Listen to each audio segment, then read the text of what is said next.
la fisiopatología, la fisiología y fisiopatología es muy importante porque el tratamiento generalmente de las patologías endocrinológicas es desde el punto de vista fisiopatológico, ¿correcto? Entonces, es muy importante enfocarnos en esto. Ya. Cuando ustedes escuchan la palabra diabetes mellitus, implica que es un desorden metabólico complejo en la que se caracteriza por lo que uno ve, por la hiperglicemia.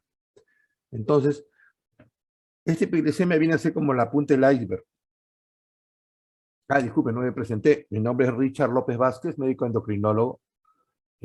Bueno, en esta hiperglicemia es como si fuera la punta del iceberg. Nosotros vemos la hiperglicemia, pero no vemos todo lo que subyace, que es un desorden metabólico complejo, que a la larga degenera o genera complicaciones vasculares, ya sea complicaciones que llamamos microvasculares o macrovasculares. Entonces, por ahí empezamos. Entonces, los diabéticos fallecen generalmente por causas derivadas de patología vascular, de complicaciones vasculares. Entonces, en una diferencia que tenemos entre diabetes tipo 1 y diabetes tipo 2 es la siguiente. Bueno, adelantando, la diabetes tipo 1 es aquel paciente que no produce insulina. Sus células beta, que son las productoras de insulina, han sido destruidas por autoanticuerpos, o sea, de causa autoinmune. En la diabetes tipo 2, en cambio, como vamos a ver, prácticamente la producción es de diabetes tipo 2, vamos a ver que el paciente produce insulina, pero hay una resistencia a su acción. O sea, es una insuficiencia relativa a insulina. Tengo insulina, pero no actúa adecuadamente porque hay una resistencia. Y eso vamos a aprender. Bueno, si vemos al diabético tipo 1, vemos que muere prematuramente por causas nefrológicas. Y la nefropatía diabética es una patología microvascular. La diabetes tipo 2, generalmente el 58% fallece por causas cardiovasculares, ¿no? Y un 12% fallece por enfermedades cerebrovasculares. En otras palabras, por patología macrovascular. Macrovascular. Entonces, en general, el diabético fallece por causas vasculares, prematuramente.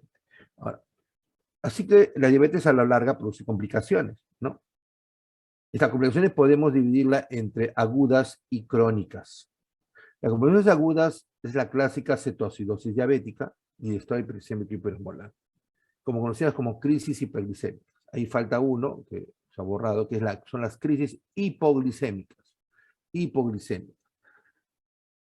Sí, lo vimos en crisis hiperglicémicas y las hipoglicémicas. Y las complicaciones crónicas podemos dividirla en microvasculares y en macrovasculares. Las microvasculares, la típica nefropatía y la retinopatía. Y las macrovasculares son más grandes, coronariopatías que abarcan desde angina instable hasta un infarto miocardio agudo, enfermedad arterial periférica, por ejemplo, el pie diabético isquémico, y la enfermedad cerebrovascular, por ejemplo, los accidentes cerebrovasculares, ¿no?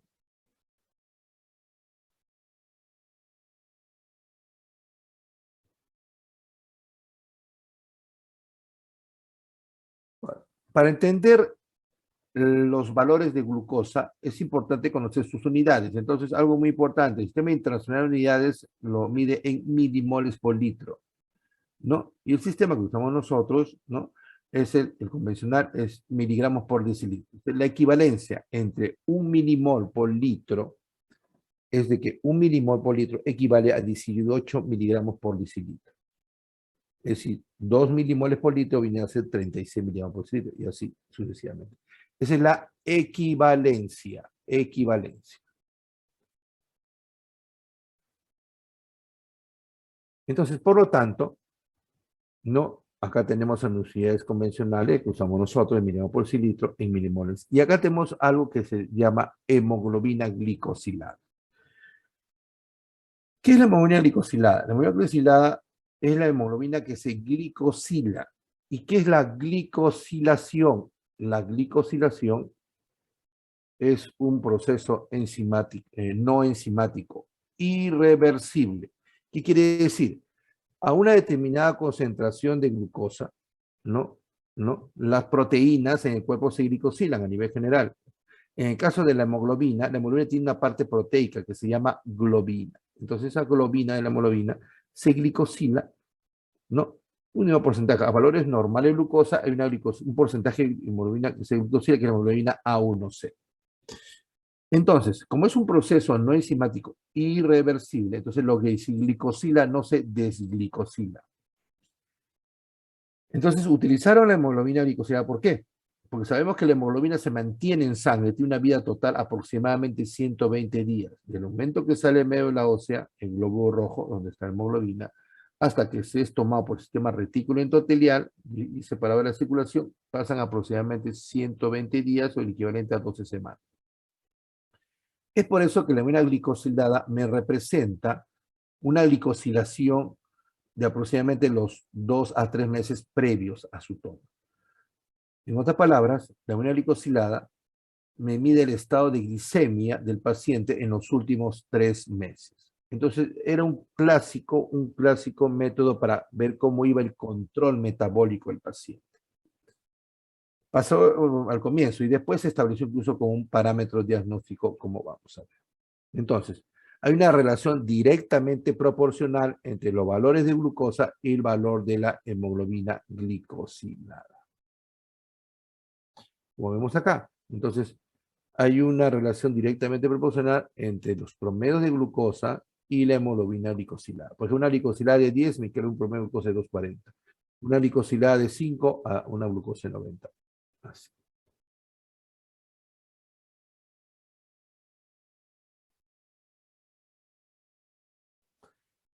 Diabetes Care es una revista que lo saca la versión, la versión americana de diabetes, que es un parámetro, es una guía que utilizamos nosotros. Y todos los años, en enero, saca una actualización, un suplemento que es libre en Internet. Entonces, que nos actualiza, ¿no? Entonces, en esa actualización salen varios temas, clasificación de diagnóstico, tratamiento, etc. Entonces, para entender cómo ha evolucionado el diagnóstico de la diabetes. En el año 97 fue un punto de quiebre en el diagnóstico de diabetes. En julio del 97 salió publicado hasta en ese momento los nuevos criterios de diabetes mellitus. Antes de esto, se consideraba, por ejemplo, para el diagnóstico de diabetes mellitus, una glucosa en ayunas mayor o igual de 140. O sea, para diagnosticar a un paciente de diabetes con una glucosa en ayunas, tenía que la glucosa en ayunas estar mayor o igual de 140. En el año 97 bajaron el valor diagnóstico a 126, mayor o igual de 126. Entonces, ¿por qué bajaron de 140 a 126? Porque la evidencia demostraba que pacientes entre 126 y 140 ya tenían, ¿no?, un gran porcentaje significativo, ya daño microvascular, retinopatía diabética. Entonces se decidió por consenso bajar. Pero ojo, cuando ustedes revisan la llamada medicina basada en evidencias, ven que los consensos u opinión de expertos ocupan los niveles más bajos de evidencia. Pero bueno, es que los consensos establecen con criterios científicos también con otros criterios. O sea, intervienen varios factores. Ya, entonces en el año 97, los 3 criterios de diabetes para explicar diabetes mellitus fueron los siguientes: síntomas de diabetes más concentración de glucosa plasmática casual, exactamente glucosa venosa plasmática, mayor o igual de 200. Casual se define una toma de glucosa, en este caso, en cualquier momento del día, independientemente de la hora que comió. Es casual. Mayor o igual de 200, diagnóstico de diabetes. Una glucosa plasmática, glucosa venosa plasmática en ayunas, mayor o igual de 126 o equivalente de 7 milimoles por litro, ¿no? Y ayuna se define como una ausencia de ingesta calórica por lo menos 8 horas. Y durante la mañana. El otro criterio, una glucosa plasmática mayor o igual de 200, pero luego de haber realizado un test de tolerancia oral a la glucosa. ¿Y cómo se realiza ese test de tolerancia a la glucosa? ¿No? 250 centímetros de agua destilada, agregamos 75 gramos de glucosa anhidra, que viene en líquido, o a veces en polvo, generalmente en este caso en polvo blanco. Ese polvo se diluye en el agua destilada, 75 gramos de glucosa anhidra para un adulto. Y se le agrega el jugo de 2 o 3 limones. Los limones se agregan para favorecer la tolerancia. Entonces, al paciente se le toma una glucosa plasmática en ayunas, se le dice, tome esta solución, pero se le da máximo 15 minutos para que tome la solución, no más.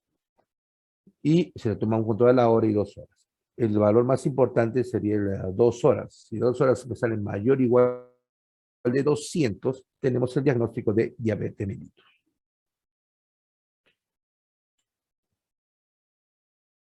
Así pasó el tiempo y en el año 2010 agregaron un nuevo criterio diagnóstico.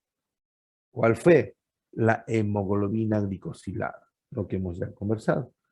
Una glicosilada mayor o igual de 6.5% me daría el diagnóstico de diabetes mellitus.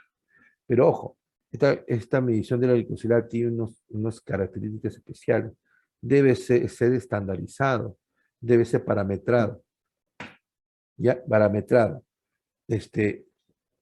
No es así por hacer. Por eso es que la Asociación Latinoamericana de Diabetes ha establecido de que en nuestro medio, en general en Latinoamérica, como no hay mucho laboratorio estandarizado, la unidad glucosilada no usarlo como un criterio principal. Se recomienda preferir la glucosa en ayunas o el té de tolerancia a la glucosa. Pero ojo, no deja de ser un criterio diagnóstico. Ahora, la diabetes tipo 1, al ser una enfermedad autoinmune, el concepto clásico antiguo decía, que es brusco, presentación brusqueas en ciertas ciudades. No es tanto así. Tiene estadios, ¿no? Que tienen unas características determinadas, ¿no? Debe tiene unas características determinadas que se puede dividir en estadios, ¿no? Esta fue una propuesta, ¿no? En las cuales se puede detectar, ¿no? Detectar la diabetes mellitus tipo 1 incluso antes de presentarse, ¿no? Estos cuadritos, todo esto están en el artículo de Diabetes Care, que al terminar clase, o máximo hoy día, mañana le paso a la delegada, ya para que lo pueda repartir, ¿ya? Son artículos, un inglés muy simple, inglés técnico, y es una guía muy importante. Asimismo, hay criterio diagnóstico para diabetes gestacional. Y hay dos tipos, de un paso y 2 pasos. Ejemplo, vamos a ver de un paso. Por ejemplo, se realiza igual con un test de tolerancia a la glucosa de 75 gramos. ¿En qué momento? Entre 24 y 28 semanas de gestación, para hablar de diabetes gestacional, ¿no? Y los niveles en ayunas, que no debe exceder 92, en la hora 180 y a las 2 horas 153. Si ustedes observan, los valores son mucho más bajos que en una no gestante. Eso se aprende toda su vida. Las pacientes gestantes, sus valores en general son variables, simplemente son valores mucho más estrictos. Ejemplo, cuando usted cae hipertensión en una gestante, los valores son mucho más bajos que una no gestante. Ejemplo, en la glucosa también. Ejemplo, en la glucosa en ayunas, en un adulto no gestante, en ayunas normal va de 60 a 100. En una gestante es hasta 92 o 90 según los criterios. Es una manera, otra manera son 2 pasos, ¿no? Ahora, punto aparte, cuando uno habla de glucosa, en la práctica clínica diaria tenemos 3 tipos de glucosa. La glucosa plasmática venosa, que es la muy corriente que le sacan de la vena, que son estos que se refieren los diagnósticos, que es glucosa plasmática venosa. Tenemos a la glucosa arterial, de sangre total arterial, que es, por ejemplo, la que se consigue cuando uno saca análisis de gases arteriales. No sé si se han visto cuando se saca una aguja directamente de la arteria, gases arteriales, y ahí se llama, sale glucosa también, se llama glucosa arterial. Y existe la otra glucosa que se llama glucosa capilar, que con esos dispositivos que se llaman glucómetros, que sirven para monitorizar glucosa en los pacientes diabéticos, no tanto para diagnóstico, y me dan valores de glucosa. Entonces son 3 glucosas, no olvidarse en la práctica clínica: glucosa plasmática venosa, glucosa arterial y glucosa capilar. No son iguales. Criterios, ahora, les dije que glucosa, hablando de glucosa en ayunas, por ejemplo, normal en un adulto es de 60 a 100. Diagnóstico de diabetes mayor o igual de 126. Si usted dirá, y entre 100 o 101 hasta 125, ¿qué es? Allá. Se le conoce como prediabetes o riesgo de diabetes. Prediabetes o riesgo de diabetes.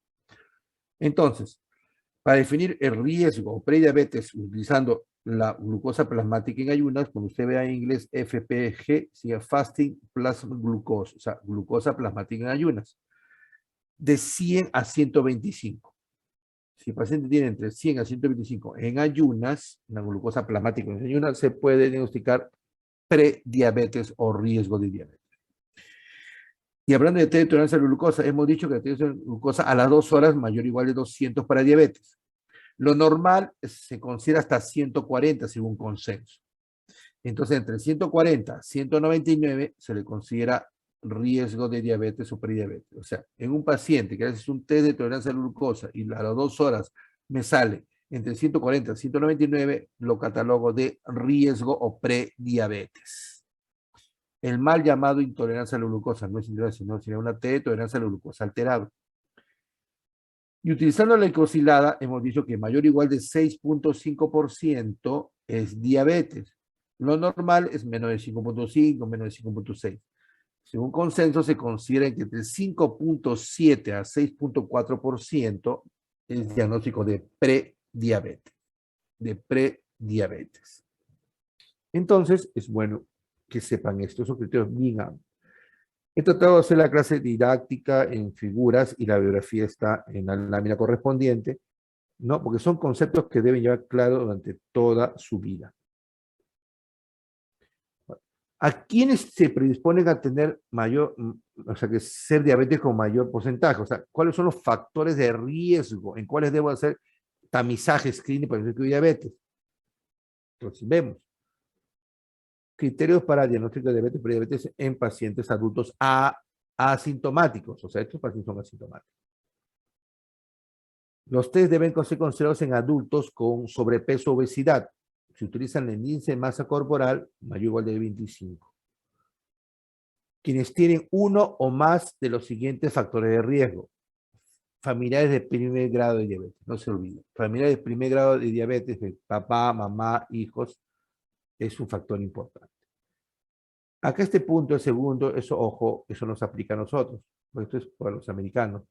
Ellos llaman etnias, ¿no? De alto riesgo, por ejemplo, a la raza negra, a la raza latina. ¿Por qué? Ellos, con gente de latino que va a Estados Unidos, generalmente no tiene mucho poder adquisitivo en general. Entonces come la comida más barata, que es la comida chatarra. El que viaja a Estados Unidos se da cuenta que lo más barato vas una comida rápida y la gaseosa la sirves en unos sitios cuando quieras. Terminas gaseosa, más gaseosa, más. Hay mucha oferta de comida chatarra. Entonces fácilmente suben de peso y fácilmente hacen diabetes. Ellos lo consideran. Eso no se aplica a nuestro nivel. Porque también hay un consenso de ALAT, Acción Americana de Diabetes 2019. También, si desean, se los puedo alcanzar a delegar. Historia de enfermedad cardiovascular, ¿no? Que tenga antecedentes de un infarto, es hipertenso o hipertenso, también es un factor de riesgo. O sea, ser hipertenso, no se olviden, también es un factor de riesgo. O sea, el solo hecho de ser hipertenso un paciente ya me da ya cierto riesgo. Si lo uno con sobrepeso, obesidad, como dice acá, sobrepeso, obesidad y encima es hipertenso, es un factor de riesgo. Si el tener síndrome ovario poliquístico, mujer con síndrome poliquístico y sobrepeso, tiene riesgo de diabetes. Colesterol bueno bajo y triglicéridos elevados también. Y sedentarismo en actividad física. Y otras condiciones asociadas con resistencia a insulina, por ejemplo, obesidad severa, acantosis nírica, que vamos a ver después de la fisiopatología. Otro es pacientes con prediabetes. Debería ser revaluados cada año máximo. Mujeres que con antecedentes de diabetes mellitus gestacional. De cada 3 pacientes con diabetes mellitus gestacional, una a la larga hace diabetes sí o sí. Para todos los pacientes, incluso mayor de 45 años, porque se considera diabetes mellitus 2 como una pandemia global. ¿No? Y si el resultado sale normal, se aprende factor de riesgo, se recomienda repetir al menos cada intervalo de 3 años. Tener HIV, síndrome de inmunodeficiencia adquirida, también es un factor de riesgo. Y acá vemos el 2019, ya adaptado a nuestro medio. Se los dejo ahí. Acá habla de macrosomía fetal. Más de 4 kilos de alimento es macrosomía fetal. Algo de epidemiología. La diabetes mellitus se está incrementando casi exponencialmente en el mundo, básicamente por el hemisferio sur, es decir, América del Sur, Central y América Central, África, Asia y Oceanía, lo que están colaborando más para el incremento de diabetes mellitus 2. Factores que hacen que se incremente la diabetes mellitus tipo 2. Uno es los cambios alimenticios, el incremento exagerado de la ingesta de comida llamada chatarra. ¿Qué es la comida chatarra? Exceso de carbohidratos simples, o sea, exceso de azúcares simples, exceso de grasas saturadas y exceso de sal. Esas son las 3 características de la llamada comida rápida, fast food, o comida chatarra, como le decimos. Entonces, esos dos factores, el factor de comida chatarra y sedentarismo, juntos me generan incremento de sobrepeso y obesidad. Otro factor es la fácil disponibilidad que tenemos de azúcares. Entonces se ve la cantidad de alimentos procesados que tienen altas concentraciones de azúcar, ¿no? Entonces vemos que Perú, ¿no?, se considera, vamos a tomar Perú, tiene una prevalencia aproximada del 5.6%. Se considera que está subestimada, pero al menos tenemos una referencia que aproximadamente, según la I, Federación Internacional de Diabetes, tomada por la LAT, tenemos un 5 a 6% de diabetes. Se considera que en nuestro medio mayor prevalencia de diabetes en el norte del país, como los departamentos de Piura, y se considera que también en Lambayeque. Fisiopatología, este es el punto central de la clase, fisiopatología. Según la teoría evolucionista, desde el prosimio hasta el hombre moderno pasaron aproximadamente 1.000.000 de años. Pero en solo 150 años se degeneró a un síndrome metabólico evidente. ¿Por qué? Porque, analicemos. Ejemplo, antes los seres humanos durante miles de años, su cuerpo lo adaptaron a periodos de baja oferta de comida y periodos que tienen alta oferta de comida. Ejemplo, cuando cazaban un mamut, comían, pero había periodos de que no comían adecuadamente. Entonces su cuerpo durante miles de años activaron el famoso, un concepto antiguo pero vigente, el famoso gen ahorrador. ¿Qué es el famoso gen ahorrador? El concepto de gen ahorrador, ¿qué es? Hacía que cuando tenían disponibilidad de calorías, es que convertía rápidamente las calorías en exceso en grasa, como reserva, como los osos que guardan algo parecido, o sea, guardaban grasa de reserva. Pero ¿qué pasó? En la industrialización, entonces, cuando se había alta disponibilidad de comidas calóricas, el ser humano tenía alta oferta de comidas con exceso de calorías, degenerando, y como tenía activado el gen ahorrador, convertía en grasa, o sea, rápidamente convertían carbohidratos en grasas, degenerando el llamado síndrome metabólico. Por eso dice acá, los humanos están programados para guardar energía. Ahora, la secuencia fisiopatológica más simple para entender es de que ya sabemos que el exceso de oferta calórica, exceso de azúcares, grasa saturada, sal, genera obesidad, sobrepeso, obesidad. Pero de esta obesidad, la que es más relacionada, la que se relaciona a resistencia a insulina, insulina metabólico, es la llamada obesidad visceral. Nunca se olvide la obesidad visceral. Esta obesidad visceral puede degenerar generalmente a resistencia a la insulina. Vamos a aprender qué es. Y la insulina es la madre de las enfermedades metabólicas. Esta es la secuencia fisiopatológica en simple. Entonces, directamente riesgo entre incremento de peso y aumento de mortalidad. Ahora, el depósito no es ese célula inerte que uno piensa que es, no. Es una célula muy compleja, metabólicamente muy activa, produce más de, en el año ahí que en 2001 se detectó más de 200 citoquinas o adipocitoquinas, es decir, sustancias producidas por el adipocito que tienen efectos específicos. Ahora, hablamos de grasa. Hay dos tipos de grasa principales, hay más, pero dos principales. La subcutánea, la típica subcutánea, y la visceral. ¿Dónde se encuentra la visceral? Se encuentra en el mesenterio, en los omentos. Sabemos que el mesenterio es como la patrulla de policía en el intestino. Tiene sistema linfático, todo de protección. Cuando haya una infección, ellos lo engloban. Pero ahí se acumula esa grasa. Esa grasa visceral, ¿no? Se acumula dentro del abdomen, ojo, es que se relaciona mucho más a la resistencia a insulina que la subcutánea. Una manera de medirlo científicamente es tomando tomografía computarizada, pero eso hacen estudios, ¿no? Estudios clínicos. En la práctica diaria se utiliza el famoso perímetro de la cintura, en las cuales hay parámetros según población. Y estudios del año 70-75 establecieron parámetros, ¿no? Que hay una alta correlación entre el perímetro de la cintura y la cantidad de grasa visceral. Entonces es una manera simple de medir en consultorio si el paciente tiene grasa visceral, ¿no? Ahora, otra forma de ver a un paciente, por ejemplo, ustedes han visto de tipo obesidad. Hay una obesidad que le dicen central, androide abdominal, es decir, aquel obeso que tiene primeramente la barriga prominente, ¿no? Es una obesidad abdominal, ¿no? Alrededor de la cintura, compuesta por grasa subcutánea, lógico, y grasa visceral o perivisceral, ¿no? Siendo esta la última que se asocia con el aumento del riesgo cardiovascular y síndrome metabólico, ya lo sabemos.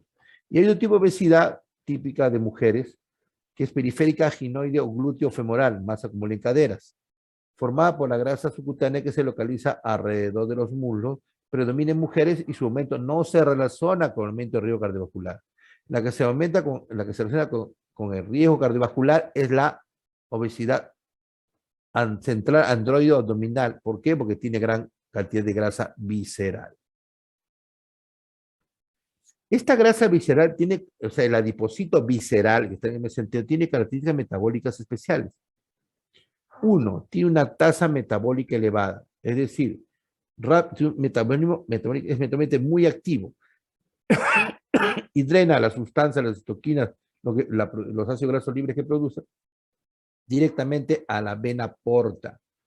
Y la vena porta directamente va al hígado, ¿no? En contraste con lo que sucede con las grasas periféricas que tiene que llegar a la psicosistémica y después al hígado. ¿Sí? Ofertan gran cantidad de ácidos grasos libres directamente al hígado. Tiene una incrementada actividad lipolítica, es decir, cuando escuchen ustedes lipólisis, quiere decir, ¿qué quiere decir lipólisis?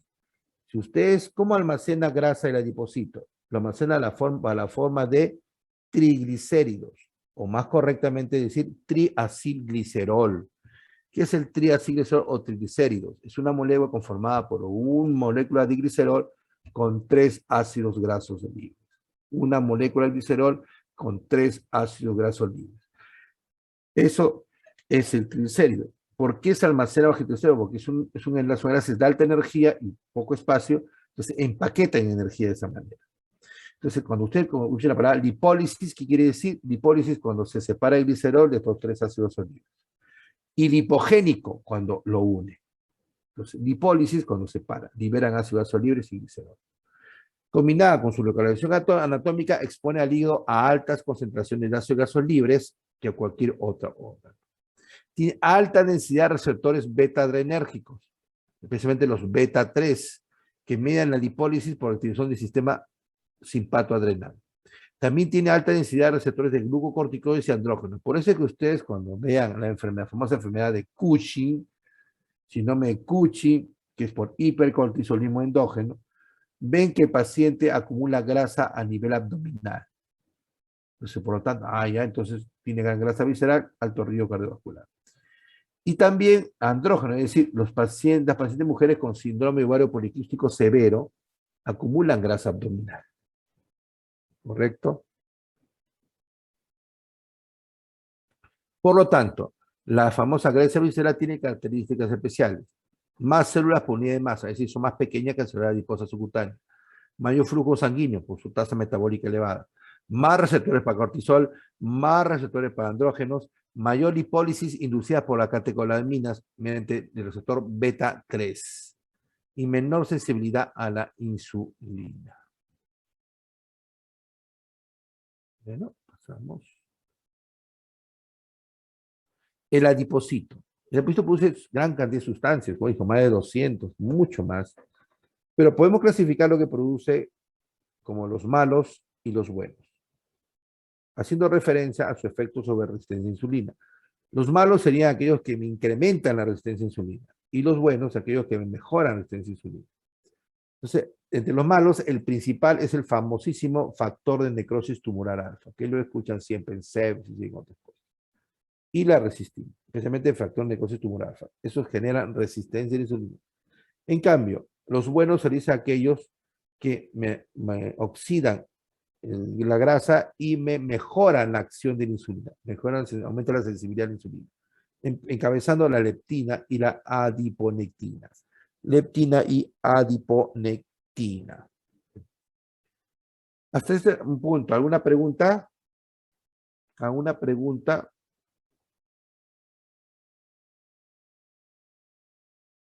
Doctor,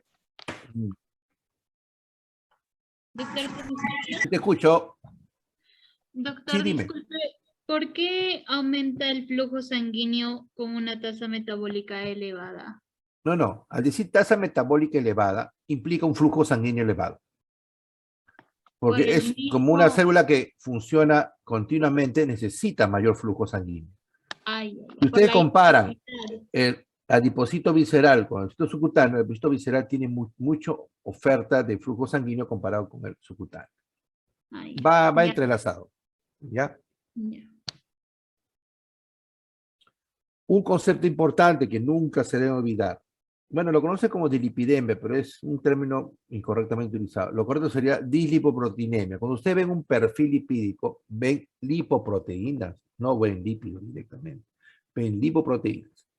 Entonces, la dislipoproteinemia en diabetes mellitus típica, que es en el debut o en un paciente diabético descompensado, tipo 2 descompensado, no en un paciente diabético tipo 2 compensado, no, en un diabético tipo 2 descompensado o en debut descompensado. ¿Cuál es la dislipoproteinemia típica? Típica. Triglicéridos elevados. Después vamos a ver en fisiología por qué se explica esto, ¿no? El paciente con diabetes glucosa elevada tiene triglicéridos elevados, van de la mano. Triglicéridos elevados. HDL bajo, HDL bajo. Y LDL puede estar normal, alto, bajo, pero es un predominio LDL pequeños y densos. Predominio LDL pequeños. Esto también se le dice la triada heterogénica o la triada de la muerte, ¿no? O la triada de alto riesgo cardiovascular, etc. Eso nunca se deben olvidar. Triglicéridos elevados, HDL bajo y LDL predominio pequeño y denso. Ahora, estas sufracciones del LDL, todas las tienen sufracciones, pero hablemos del LDL. Tiene una pequeña y densa, una intermedia y una grande o bollante. La que es heterogénica es la LDL pequeña y densa. La chiquita. La LDL pequeña es la aterogénica. ¿Por qué razón? Porque la LDL pequeña y densa, uno, tiene afinidad reducida por receptor LDL. O sea, difícil que sea depurado. Circula más tiempo. Dos, tiene una oxidación acelerada. Y el LDL agresivo es el LDL oxidado. Tiene una penetración endotelial fácil, es decir, como es pequeño, atraviesa más fácil los resquicios que deja el endotelio. 4, tiene una vida prolongada dentro de la pared vascular, o sea, está más tiempo en la pared vascular y ese tiempo le favorece que tenga más tiempo que cause inflamación de la pared. 5, tomadas por los macrófagos para convertirse en células espumosas. Es dulce para los macrófagos. Entonces, tiene las características especiales para generar el proceso de ateroesclerosis. Y sabemos que eso a la larga produce isquemia, infarto. El concepto clásico de la diabetes se establecía para que un paciente haga diabetes tipo 2, debe haber predisposición genética, sí o sí. Si no, no se produce. Haciendo analogía, es como si aquellos pacientes que te fuman 2 cajetillas, 3 cajetillas diarias de cigarrillos durante años y nunca hacen cáncer de pulmón. Y otra persona que fuma un cigarrito cada 2 días y a los 3 meses hace cáncer de pulmón. Es predisposición genética. Antes, mucho antes se pensaba que tenía que ver mucho la glucotoxicidad, el exceso de carbohidratos para la generación de diabetes. Tanto es así que Minkowski en el año 1892, científicamente, bueno, los griegos lo hicieron mucho antes, pero 1892 probó la orina. Ah, está dulce. Ah, tiene que ver la glucotoxicidad. Pero se dice que ese día Minkowski estaba resfriado. Porque si hubiera olido la orina, iba a oler un olor a acetona, un olor a fruta. Eso significa cuerpos cetónicos, implica exceso de grasas, ácido graso libre. Entonces se lleva uno a dar cuenta que también tiene que ver la lipotoxicidad. Otro punto importante en la fisiopatología es de que cuando uno ve un paciente con hiperglicemia, imaginarse que todo esté elevado. A veces la clásica hacemos solo en ayunas, pero todas las glucosas están elevadas, así como ven acá. Lo normal es solo acá y un paciente hiperglicémico. Por ejemplo, acá es desayuno, almuerzo y cena. Este es un gráfico americano. En nuestro medio es diferente. Desayuno generalmente es menos, almuerzo puede ser y cena tragamos sería al revés acá. Entonces, cuando uno trata un paciente diabético, primero bajamos la glucosa en ayunas y después nos dedicamos a la glucosa postprandial. La glucosa después de los alimentos se llama postprandial o le dicen interprandial, postprandial o interprandial, o sea, entre dos comidas. Esto es muy importante, concéntrese, por favor, concéntrese en esto.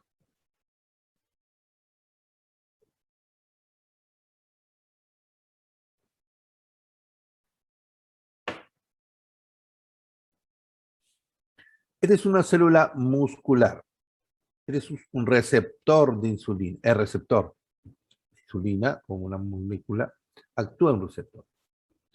La insulina viene por acá, no se pierdan, vean, llega a su receptor y genera un estímulo, como si fuera a tocar un timbre. Entonces, la insulina tiene varios efectos, pero acá están los principales. Tiene dos vías principales. Uno que es la vía metabólica, en la cual genera toda esa cascada y va a producir, aumenta los proteínas transportadoras de glucosa y mete glucosa. Es decir, tiene efectos metabólicos. Tiene efecto hipoglicemiante, efecto metabólico. Pero también tiene otra vía que se estimula al mismo tiempo, que se llama de proliferación celular o promotor de crecimiento, similar a las IGF-1 y 2.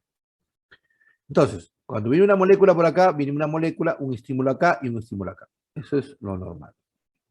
¿Qué sucede en la resistencia a la insulina? Viene la molécula por acá, llega a su receptor, ¿no? Y no hace efecto. Tiene que venir, por ejemplo, 10 moléculas de insulina para que produzca un efecto. 10 moléculas, ya no una, sino 10 moléculas de insulina, 10, y para que pase un efecto por acá. O sea, en un paciente normal, una molécula de insulina, un efecto por acá, un efecto metabólico. Pero en un resistente vienen 10 moléculas y solo pasa un efecto por acá. Pero ojo, acá viene lo interesante. La resistencia al receptor la resistencia a la insulina es de la vía metabólica. No de la vía de promotor de crecimiento celular. Es decir, a venir 10 estímulos de insulina, acá pasa uno porque es resistencia, pero en este lado pasaron los 10 estímulos. 10 estímulos. En otras palabras, en la resistencia a la insulina es específicamente de la vía metabólica. Y segundo, en la resistencia a la insulina existe una sobreestimulación de la vía de proliferación celular. De la vía de proliferación celular. ¿Está claro este concepto? Por favor, sean sinceros, porque este es lo más importante de todo.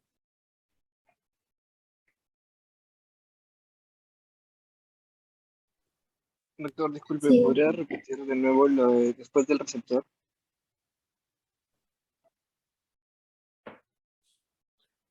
En un paciente normal que no tiene resistencia a la insulina, viene una molécula de insulina por acá, a su receptor, y se produce un efecto de proliferación celular y un efecto de efecto metabólico.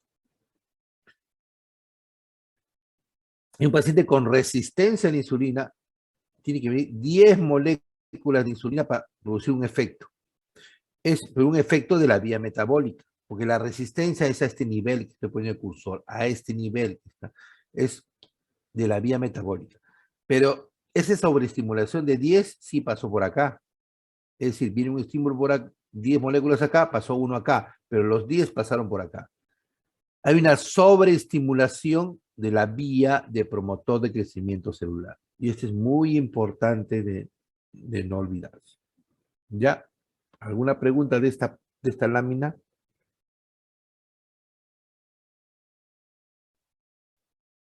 Doctor, ¿y existe proliferación celular de qué? ¿Qué significa proliferación celular? Significa promotor de O crecimiento sea, celular. Y cuando existe un claro, pero ¿qué mucho cosa o sea, prolifera? favorece crecimiento de tejidos, crecimiento, multiplicación de células, favorece la mitosis. Y cuando hay una sobreestimulación, puede desencadenar, activar protoncogénesis y producir cáncer. Es promotor de crecimiento. Tiene un efecto, también dice un efecto anabólico, forma tejido. Pero la sobreestimulación puede degenerar. Y es muy importante entender esto porque nos va a explicar los efectos que se producen en la clínica. Como este. La famosa acantosis nírica es una representación de la sobreestimulación del eje de promotor de crecimiento celular. En este caso a nivel de la piel. Por eso cuando vemos un paciente con acantosis nírica, que nos pliegue, se oscurece, se engruesa y también produce acrocordones o los llamados lunares de carne, generalmente en el 99% de los casos es por resistencia a la insulina o riesgo de diabetes. Ahora, ¿cómo es la fisiología de la insulina? La insulina es una relación compleja, tipo sensor, todo, pero para no complicarnos, didácticamente tiene, mejor aprender, didácticamente tiene dos liberaciones principales. Una liberación basal, es decir, la insulina se produce sí o sí, haya coma o no coma, tiene una tasa de producción basal, que se llama insulina basal, que es aproximadamente, más o menos aproximadamente entre 0,70, más o menos 0,75 unidades por hora. Entonces, al día producen 20 unidades por hora, pero de manera basal, no importa el estímulo. Y la otra producida por las ingestas de carbohidratos, los picos. Entonces, los picos y basal. Porque es importante, porque en el caso de diabetes tipo 1, yo busco un tratamiento de reemplazo, poniendo insulina. Por eso, en el tratamiento de reemplazo de este tipo 1, debo mimetizar lo que pasa en el cuerpo. Debo darle una insulina basal, insulinas con las comidas. Para eso sirve este concepto. La famosa insulina. La insulina es una proteína que tiene una cadena A, una cadena B, unida por dos puentes de disulfuro y un puente de disulfuro intercatenario en la cadena A. La insulina se produce en el núcleo, va al citoplasma y se almacena en unas vesículas en la célula beta. En las vesículas no se almacena como simple insulina, se almacena como péptido, como proinsulina o como preproinsulina. ¿La proinsulina qué es? Es la molécula de insulina, cadena A, cadena B, pero unida la cadena A con la B con un péptido, que le dicen péptido conector. Péptido conector, por eso le dice péptido C. Entonces están unidas. Una vez que se libera la proinsulina por el estímulo, lo libera al torrente sanguíneo, inmediatamente se divide en el péptido C, se separa de la insulina. Entonces, al liberarse, se producen de manera equimolar. Entonces, ¿esto qué favorece? Favorece que el marcador por excelencia de la producción endógena de insulina es el péptido C. Por dos razones. Uno, se libera de manera equimolar con insulina. Y segundo, su vida media es más larga, más estable. La vida media del péptido C es más o menos 28 minutos. Y la vida media de insulina es máximo entre 3 a 7 minutos. O 1 a 7 minutos. Entonces, para mí la reserva de insulina en un individuo no se mide insulina, se debe pedir péptido C, que es el marcador por excelencia de la producción endógena de insulina.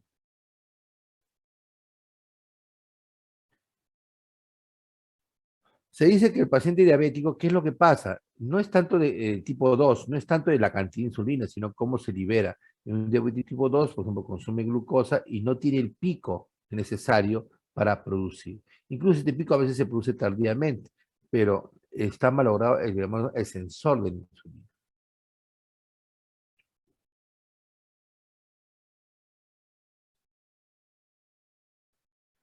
Ya. Ahora, cuando nosotros tenemos un paciente con una crisis hiperglicémica en emergencia, por ejemplo,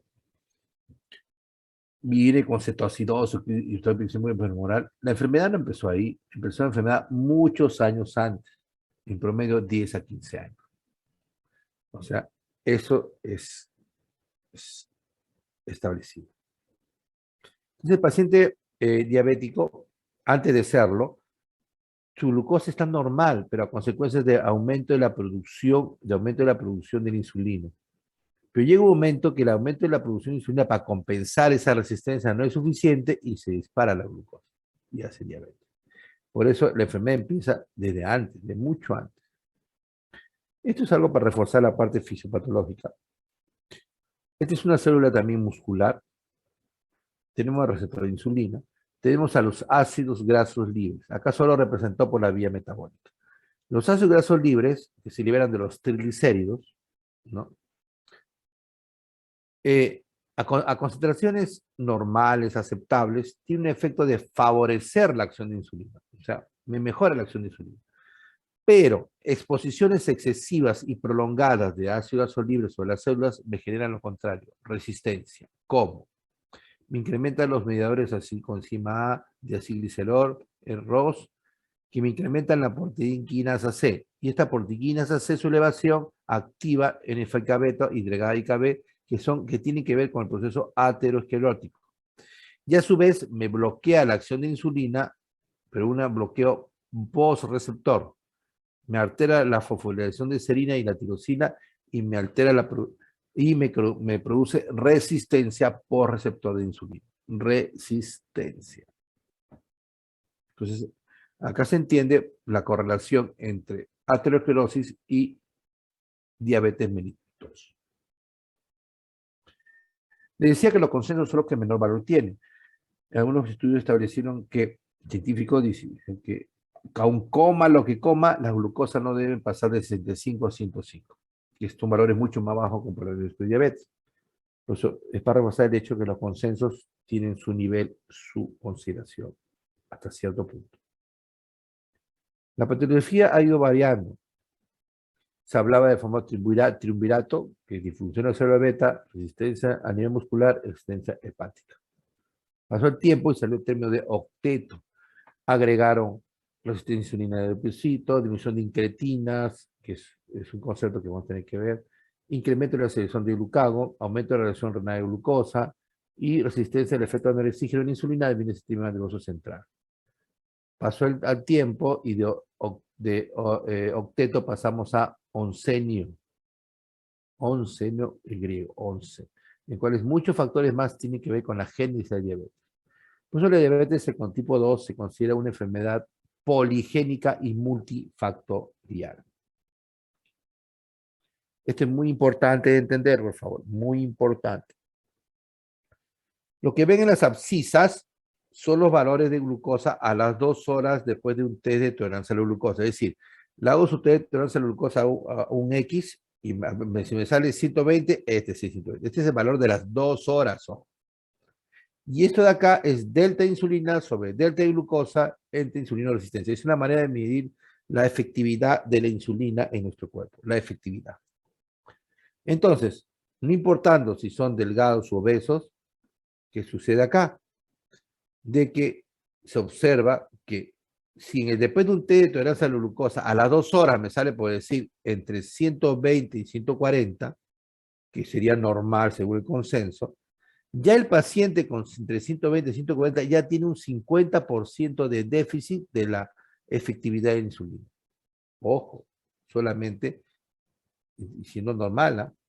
Si el paciente tiene entre 180 y 200, es decir, no puedo decir que es diabético, sino riesgo de diabetes, pero ya está en ese nivel, ya hay un 50% de déficit de acción déficit de acción de la insulina. ¿Correcto? Entonces, ¿esto qué quiere decir? Quiere decir que los consensos algo anda mal, que con qué aumento van a bajar los niveles diagnósticos, pero hay resistencia por varias cosas. Pero en todo caso, el concepto claro que se lleven es de que el paciente ya con 720, 140 de un tetro, desarrollar la glucosa, ya considérese que está con muy alto riesgo de diabetes, ya que, o que en todo caso ya empezó a alarmarse la enfermedad. Objetivos de control metabólico. Para eso hay que entender el concepto de, como dije un principio, que la diabetes se caracteriza por una hiperglicemia que genera en daño vascular. Entonces vamos a ver esa partecita. La enfermedad cardiovascular es la mayor causa de mortalidad de los pacientes diabéticos. Y eso está claro. Los pacientes con diagnóstico de diabetes mellitus 2 tienen 2 a 4 veces mayor probabilidad de desarrollar enfermedad cardiovascular que aquellos sin diabetes. El riesgo de infarto a miocardio agudo en pacientes con diabetes mellitus es equivalente a riesgo de pacientes no diabéticos con una historia de infarto previo. Eso vamos a ver, el concepto es un trabajo simple que estableció que el solo hecho de ser diabético me da alto riesgo cardiovascular. ¿Por qué?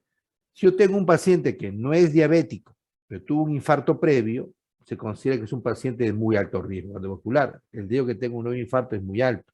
Entonces, un paciente no diabético, por cuando se tiene un infarto miocardio agudo, ese riesgo que tiene de tener otro infarto es similar a aquel paciente diabético sin ningún infarto previo.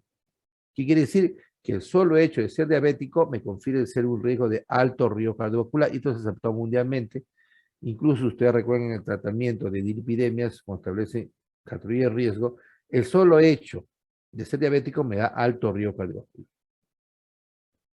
Tanto es así que el sistema de Estados Unidos que ve salud pública lo establece, no, que la diabetes mellitus es un equivalente a riesgo de enfermedad coronaria. El solo hecho, sin diagnosticar a un paciente por encima de los 50 años, diagnóstico de diabetes mellitus, ya le descuenta 6 años de vida. Se le descuenta 6 años de vida. O sea, si uno tiene un paciente diabético a los 50 para arriba de años, automáticamente el paciente va a vivir 6 años menos. Eso dice las estadísticas.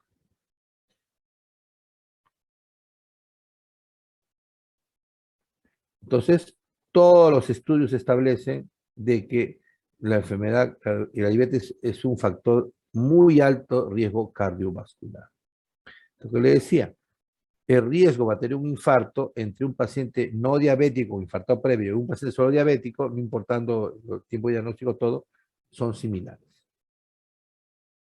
Ahora, causas de muerte en la diabetes. Entonces, vemos, es vascular, todo es cierto. Entonces, pues, si buscamos las causas de muerte entre vascular y no vascular, observemos. La primera sigue siendo la enfermedad isquémica cardíaca. Pero como vemos, la no causa de muerte no vascular es el cáncer. ¿Y por qué es el cáncer? Deduzca. Porque el paciente diabético tipo 2 tiene resistencia a insulina. Entonces, alta resistencia a insulina es una sobreestimulación de protoncogenes o que estimula el crecimiento. Se puede desencadenar. Esto es lo que dice el estudio epidemiológico. Y ven que la primera causa de lejos, causa no vascular, es el cáncer. Causa vascular es la enfermedad isquémica cardíaca. Hay dos grandes trabajos en diabetes. En tipo 1 fue el DSST, en el tipo 1 fue el DSST, en el diabetes tipo 2 fue el UKPDS. Entonces, en el DSST se estableció que yo al conseguir valores de mineral glicosilada por lo menos hasta antes del 7%, me logra prevenir la retinopatía en 63%, la nefropatía en 54% y la neuropatía 60%. O sea, el hecho de bajar la glucosa. El UKPS surgió similar, pero fue en diabéticos tipo 2. Y entonces se vio que había una relación entre control glicémico y riesgo cardiovascular. Y dijeron, bajamos más la glucosa. Que mis objetivos sean más estrictos, entonces una glicosilada más baja me va a disminuir el riesgo cardiovascular. Entonces tuvieron ese principio. ¿Y qué pasó? Hubo 3 estudios en el año 2008. El ACCORD, ADVANCE y BAT. Ya, ¿qué se caracteriza? De que estos estudios reclutaron gente adulta mayor con muy alto riesgo cardiovascular. O sea, pacientes frágiles cardiovasculares. Entonces, ¿qué sucedió? Este trabajo que hizo, ¿cuál es el diseño? Reportar el efecto del control glicémico sobre daño final cardiovascular en individuos adultos mayores con diabetes mellitus 2 y elevado riesgo para tener una enfermedad cardiovascular. El Accord-IBAT, el objetivo era una glicosilada de menos 6%, usando lo que uses, cualquier estrategia terapéutica. Y Advance, el objetivo de glicosilada menor o igual al 6.5%, utilizando un manejo menos intensivo, utilizando glicacida. Entonces, ¿qué pasó? ¿Qué pasó? Ninguno de estos estudios demostró una reducción significativa en los eventos finales cardiovasculares. En Accord incluso se observó un incremento en la mortalidad total del 22%, con la terapia intensiva mayormente de causa cardiovascular. Entonces, se discutió esto, dijeron que había pasado. Entonces, se dio la conclusión que los grupos de estos pacientes eran adultos mayores, infartados, o sea, de muy, muy alto riesgo cardiovascular. ¿No? Entonces, en este tipo de pacientes, y se observó que aquellos que tenían mayor mortalidad, aquellos que tenían episodios de policemia severa. Entonces, lo que se quedó al final, por lo menos, es de cambiar los objetivos según el tipo de paciente, ¿correcto? Y segundo, que la hipolicemia severa al menos era un factor de riesgo en este tipo de pacientes para tener un problema de infarto, por ejemplo. O sea, evitar la hipolicemia. A raíz de eso, ¿qué pasó? La FDA, que es la Federación de Drogas, ¿no?, y Administración de Comida, de Alimentos y Drogas y Fármacos, dijo, ya, entonces, para probar a un antidiabético nuevo que me den, ya sea inyectable, pastilla, lo que sea, yo debo demostrar que ese medicamento no me cause daño, es decir, no me incremente el riesgo cardiovascular. Si no me incrementa el riesgo cardiovascular, o incluso si me lo mejora, bueno, ese sí. Pero si me aumenta el riesgo cardiovascular, no puede ser utilizado en el mercado. Entonces, establecieron esto. Para no ponerla muy larga, eso es lo que establecieron. Pero pedían estudios que incluyeran pacientes de muy, muy alto riesgo cardiovascular. Pacientes infartados, con SB, etcétera, etcétera. Metaglicemia según la institución, por ejemplo, IDF, la Federación Internacional de Diabetes, ADA, Asociación Americana de Diabetes, AIS, Asociación Americana de Endocrinólogos Clínicos, y ALAD, Asociación Latinoamericana de Diabetes. Y ven los diferentes rangos que recomiendan para que el paciente tenga menor posibilidad de complicaciones a la larga. Este es el tratamiento, vamos a pasarlo. Bueno, pero es importante saber, a partir de 2008, 2009, que se estableció esto, había medicamentos que se aprobaron, que tuvieron un efecto neutro sobre la enfermedad cardiovascular. Si no me aumentaba, ni disminuía. Pero hubieron 4 medicamentos que me redujeron los eventos cardiovasculares de manera muy significativa, incluso más que una estatina. El líder, Sustain A, Empareg y Cambas. Este es el liraglutide, Sustain 6, semaglutide, Empareg, enfalglifosina y Cambas, canaglifosina. Es decir, disminuyeron el MACE. ¿Qué son MACE? Son efectos cardiovasculares mayores, que son infarto de miocardio, angina inestable, angiopatía terminal coronaria, cirugía de vascularización miocárdica, accidente cerebrovascular y muerte cardiovascular. Entonces, estos 4, la empaglifosina, liraglutide, semaglutide y canaglifosina, demostraron ser medicamentos que disminuyen el riesgo cardiovascular de las personas. Y esto hizo cambiar las guías. Antes ustedes cuando veían, no es su tema, pero vamos a que sepan, paciente diagnostica diabetes, de frente metformina. No, pero ahora se ha establecido, si el paciente tiene muy alto riesgo cardiovascular, recomiendan un cambio, recomiendan otro tipo de medicación que me proteja al paciente. Todo pensando en el daño vascular. Por lo tanto, en manejo de la diabetes mellitus 2, se usa 2 términos, eficacia y seguridad. Eficacia es disminución de la glicosilada. Y seguridad es prevenir hipoglicemia. ¿Para qué? Para prevenir la enfermedad cardiovascular. Entonces, ese es el concepto ya que hace 10 años que se cambió. ¿Qué dice la evidencia actual? Que para prevenir las complicaciones microvasculares, ¿no?, debo reducir la glicosilada. No me importa cómo, pero reduzco la glicosilada. Y eso me disminuye el daño microvascular.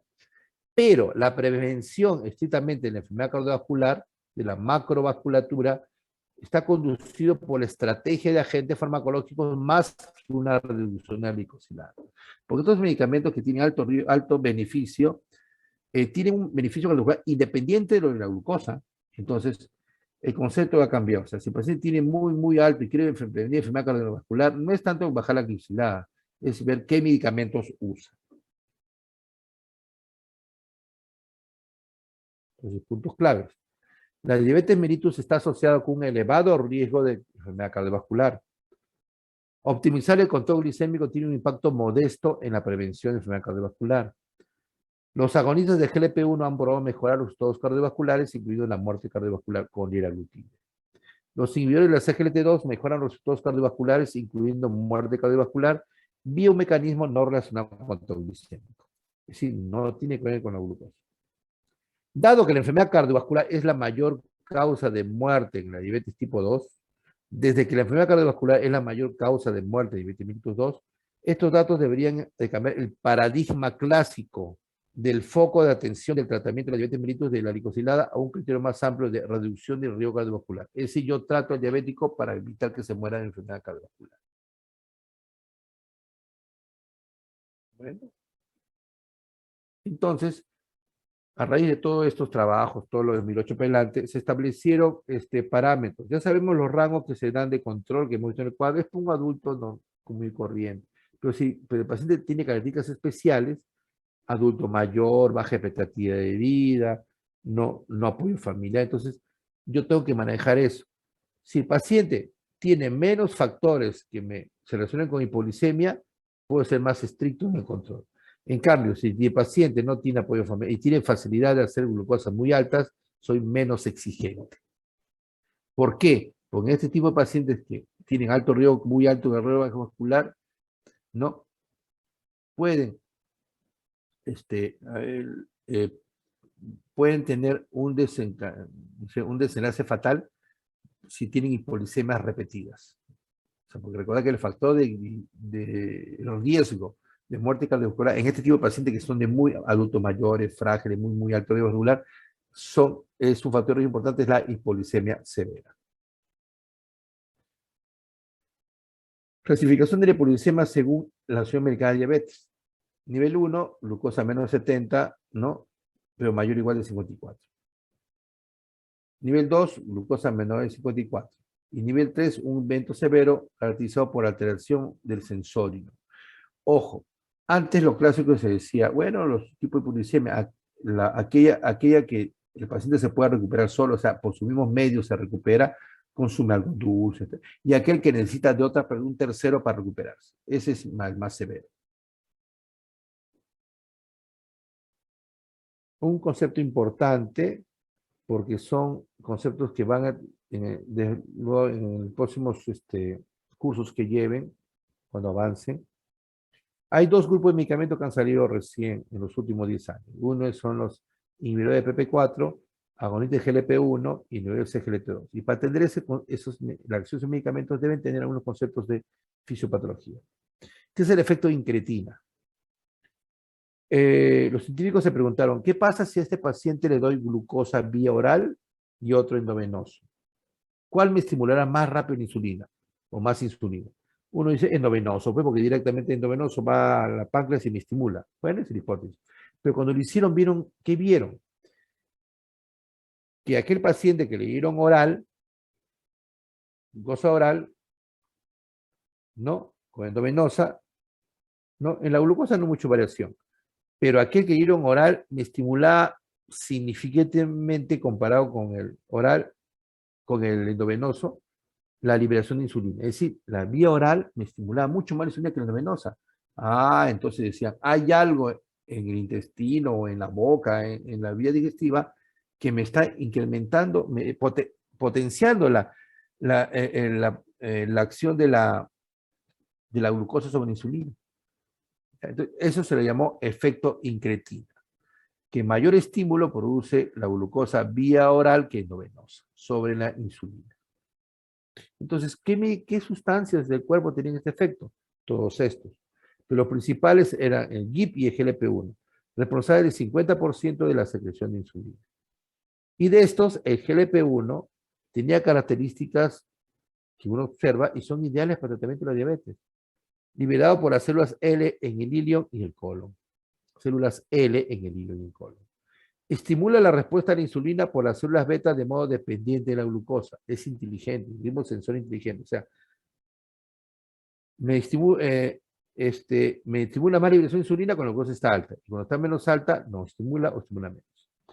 Inhibe la secreción de glucagón de las células alfa de modo dependiente de la glucosa. Es decir, el glucagón, ustedes saben que es la principal hormona contrarreguladora de la insulina.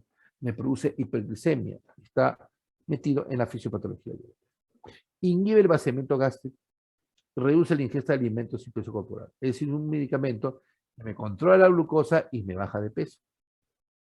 Entonces, esta característica del GLP-1, yo los quiero, decían, yo los quiero. Entonces, porque tiene mucho efecto benéfico. Pero había algo, esa GLP-1 que producimos era degradado rápidamente, es decir, de GL1 activa a inactiva había una enzima que la degradaba rapidísimo. ¿Qué enzima era? La enzima DPP4. Es decir, convertía el GLP-1 activo en inactivo, el DPP4, esta enzima.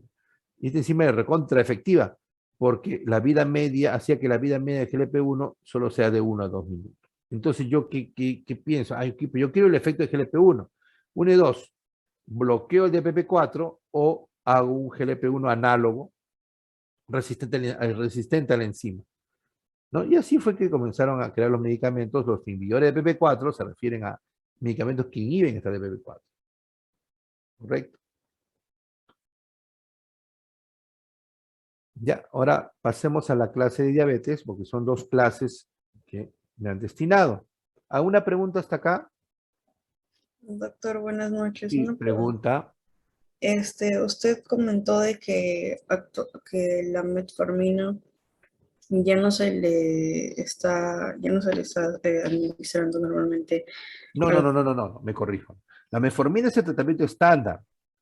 Lo que yo he dicho es de que al haber estos conocimientos están ya proponiendo que en algunos tipos de diabéticos de muy, muy alto riesgo cardiovascular se prefiere utilizar estos otros medicamentos. Ya está apareciendo algunas guías, pero el problema son varios factores, es el costo. Son medicamentos mucho más caros. Ojo, no tiene que reemplazar la metformina, sigue teniendo vigencia, es el medicamento que se combina con todos, es la vedette en el tratamiento de la diabetes.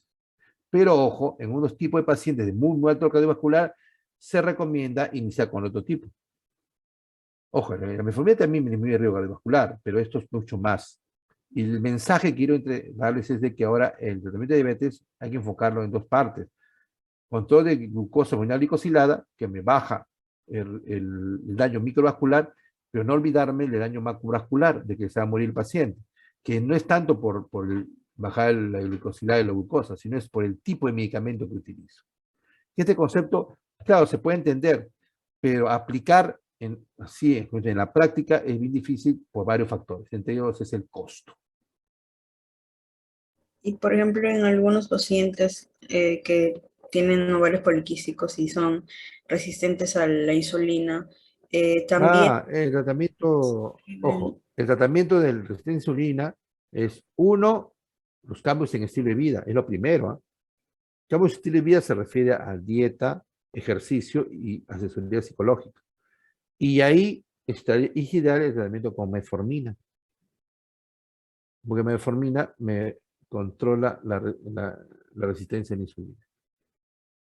¿Y los psicotrópicos también formarían parte del tratamiento? ¿Psicotrópicos? Ya te rayaste. Eso pregúntale al psiquiatra. Pero no, pero, o sea, psicotrópicos no entiendo. ¿A qué te refieres? Por ejemplo, también había leído en algunos tratamientos de ovarios poliquísticos que daban, por ejemplo, como el Listaril. ¿Había escuchado un medicamento? Ah, no, pues es otra cosa. Estás mezclando ahorita otra cosa. Ese tratamiento de la obesidad es diferente. No son psicotrópicos. No. Emotivo. Esa es otra clase. Bueno, no me han puesto esa clase, creo, a mí.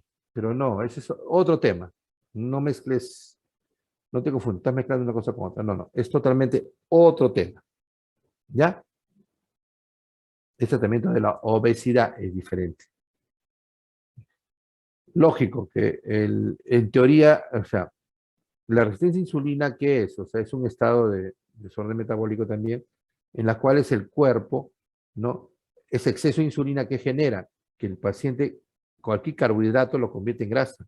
Por eso que tenemos resistencia a insulina, tenemos mucho apetito, nos mete el apetito en la noche realmente. Y todo carbohidrato que comemos, especialmente en la noche, el cuerpo lo convierte en grasa. Nos comemos un arroz chafa, un aeropuerto, y ese día siguiente subimos 1 kilo o 2.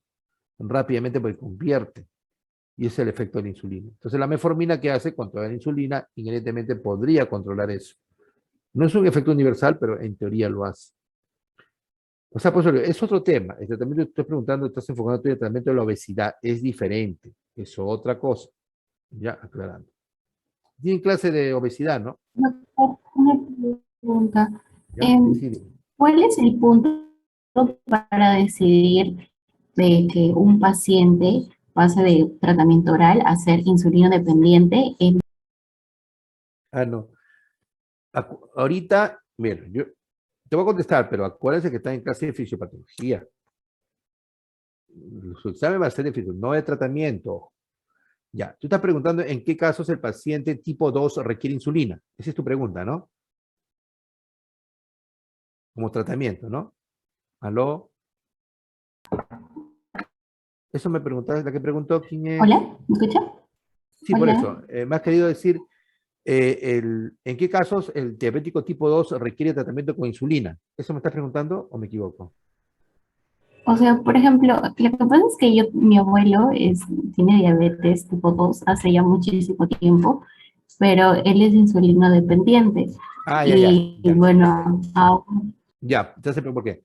En teoría, o sea, el diabético tipo 2 es básicamente resistencia a insulina, pero el paciente tipo 2 de larga data, 10, 15, 20 años de diabetes, conforme pasa el tiempo, va bajando tu producción de insulina. Se dice que si el paciente diabético tipo 2 viviera 90, o sea, viviera más de 90, 100 años, se convierte como un tipo 1, entre comillas. ¿Por qué? Porque su reserva de insulina célula beta va disminuyendo. Entonces, por eso es que vemos pacientes de larga data que usan insulina. No es que sea insulino dependiente, o sea, claro, ese es el término que usaba antes, por eso se conviene usar el diabético tipo 2. Esa es una razón. Otra que tiene tanta resistencia a la insulina que la única manera de romper la resistencia o la toxicidad por la glucosa es con insulina. Pero generalmente el concepto es el siguiente. La funcionalidad de célula beta en tipo 2, al comienzo produce cantidad de insulina, resistencia, pero llega un momento en que ya su producción comienza a bajar, tanto a niveles tan bajos que ya no tiene tanto y no responde a los medicamentos orales. Y pasa a tratamiento con insulina de manera crónica. Independientemente, aquellos diabéticos tipo 2, tienen tratamiento estándar con sus antidiabéticos, dieta, todo. Hay momentos que requieren insulina. Ejemplo, en descompensaciones agudas, en infecciones severas. Lo van a operar, usan insulina para controlar la glucosa, etcétera, etcétera. ¿Ya? Eso es un principio de tratamiento de diabetes. ¿Correcto? Y también algo de fisiopatología y es de que hay un concepto llamado de glucotoxicidad. Cuando la glucosa está demasiado elevada, la misma glucosa per se me bloquea la acción de insulina, me causa resistencia a insulina y me bloquea la liberación de insulina por célula beta. Eso se llama glucotoxicidad. ¿Y cómo se rompe esa glucotoxicidad? Con insulina. ¿No? Eso sería. Eso ya te respondí. ¿Es más o menos lo que quería saber? sí, doctor, gracias. Ya. Listo, entonces empecemos la clase de hipolicemia. Antes de quedarnos dormidos.